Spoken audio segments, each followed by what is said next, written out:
In the vast quiet of mathematical thought, there lies a number. It's not large, it's not dramatic, it's not even particularly useful to most people on most days. And yet, it is always there, humming gently beneath circles and cylinders, behind pizza trays and dinner plates, in the rounded rims of spectacles and coins. That number is pi. Pi is the ratio between the circumference of a circle and its diameter. No matter the size of the circle, whether it's the curve of a ring or the orbit of a planet, the ratio remains the same. It is not exciting. It does not change. Soror 159. That's how it often begins. And it continues. Forever. Without end. Without repetition. And yet, for almost every practical use, we stop after just a few digits. 3.14. Good enough. In ancient Babylon, scribes etched a crude approximation. The Egyptians followed with a slightly better guess. Centuries passed. Greek minds, like Archimedes, calculated further. And yet, they too stopped. For even as we calculate trillions of digits today, no new secret is revealed, just more of the same. So let us think of pi as a friend who always answers with the same quiet response. It never surprises. It never runs. It just continues, unending, unbothered, like the circle itself.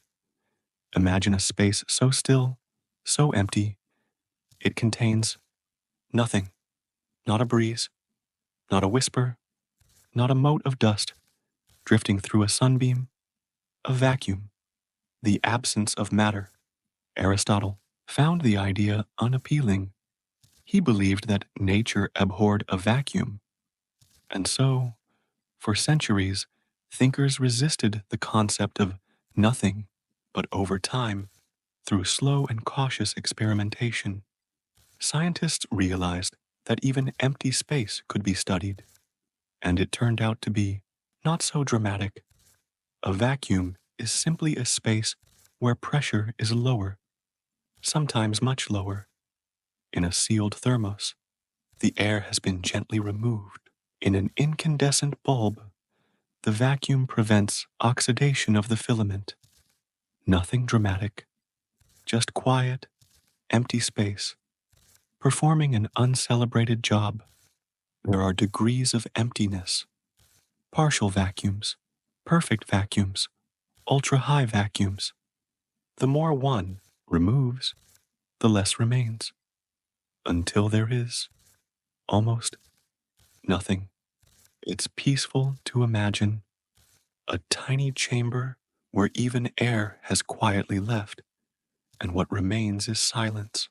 No molecules bumping, no atoms drifting, only stillness, absolute and uneventful. Now we turn to cold, not the kind that nips your fingers or fogs your breath. No, we speak of cold in its most complete form, absolute zero, the lowest temperature possible, where all atomic motion, all jittering of molecules, comes to a hush. It is not a place we can reach, not truly, but we can approach it, like creeping up on a sleeping cat without waking it. Gently, gently, scientists have cooled helium, cooled atoms, until their movements slowed to near stillness.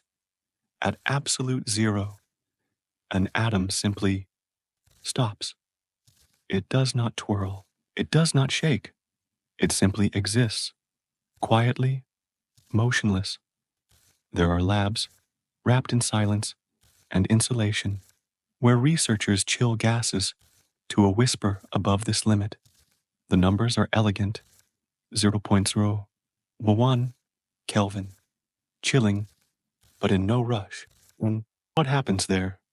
Not much. In the stillness, atoms align, sometimes forming Bose-Einstein condensates, structures so predictable They are nearly poetic in their order. So imagine that world, colder than anything found in nature, a place where time seems to slow, not by any mystical force, simply by the absence of movement, the quietest temperature there is. Imagine a cube, any cube, smooth, regular. It sits on a floor so flat, so free of friction, that once pushed, it never stops. It glides forever. This is Newton's first law, that an object in motion will remain in motion unless acted upon, and if nothing bothers the cube, no wind, no bumps, no irregularity, it will slide and slide and slide, not in a hurry, not with urgency, but with gentle persistence. Space offers something similar. A satellite, launched and left alone, continues on its way, not changing, not thrilling, just orbiting. A path so predictable, it's almost dull. But there is comfort in that predictability. In a world so often noisy and crowded, the idea that something can simply continue without change is restful. So we picture the cube gliding forever. Nothing changes, nothing stops. It just is. Entropy, a word that sounds more complex than it is.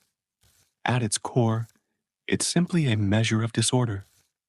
And the second law of thermodynamics tells us something very uneventful. In a closed system, entropy always increases.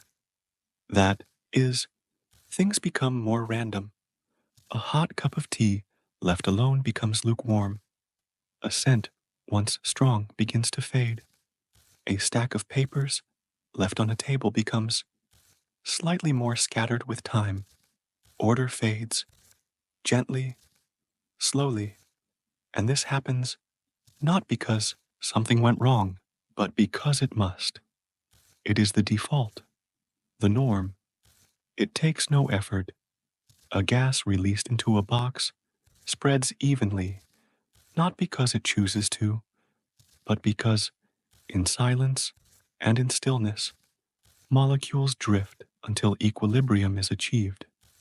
Entropy is the universe's way of sighing, not collapsing, just softening.